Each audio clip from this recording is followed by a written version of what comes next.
प्यार देना चाहती हूँ। सभी इतने प्यारे बच्चे हैं और इतने अच्छे तरीके से आप सबने जैसा जिसको जो बन पड़ा आपने प्रस्तुत किया। बहुत बहुत बधाई इसके लिए। बच्चों अपने आप को धन्यवाद करो। दूसरी बात मैं ये कहना चाहूंगी कि आपने कबीर जी की बातें की, तुलसीदास जी की बातें की, तो कबीरदास जी की एक बहुत अच्छी पंक्तियां हैं।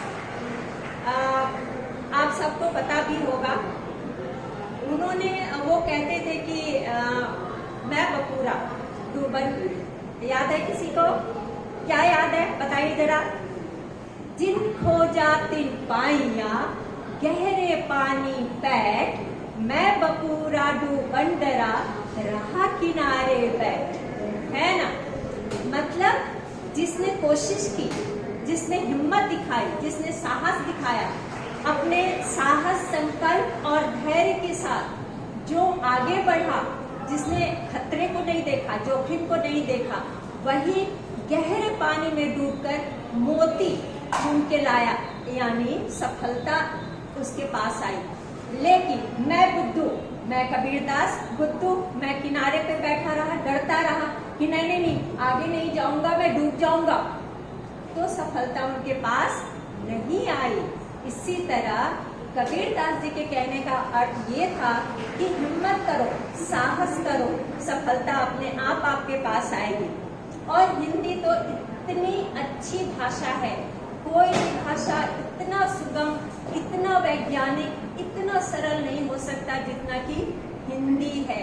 सुनने में भी बहुत अच्छा है, बोलने में भी अच्छा है, प्रिय है ना? और वैज्ञानिक है, क्योंकि अगर आप बोलेंगे ऊंचाई, तो आपके ऊंचाई नाक और मुंह दोनों से आता है। अगर आप बोलेंगे पढ़ना, ढ आता है, तो जो आप बोलते हैं वही आप लिखते हैं, है ना? तो यह वैज्ञानिक है, बहुत सरल है, सुगम है। गाना कितना अच्छा है हिंदी में। तो बच्चों अगर आप दूसरी भाषा सीखते हैं तो इसके साथ साथ हिंदी अवश्य सीखें, अवश्य बोलें, उच्चारण पर ध्यान दें। सबसे बड़ी बात है कि जैसे मैंने कहा कि ऊंचाई, ऊपर, नाक और मुंह दोनों से लगता है ना, उसी तरह से जैसा हम उच्चारण करते हैं वैसा ही हम बोलते हैं। इसीलिए हिंदी को छोड़िए मत। मैं ये नहीं कहती कि आप दूसरी भाषाओं को छोड़ दीजिए, नहीं, पर हिंदी को, अपनी मातृभाषा को मत छोड़िए और इसमें जितना हो सके उच्चारण के साथ साथ लिखिए, पढ़िए और इसी तरह से आगे आइए। धन्यवाद।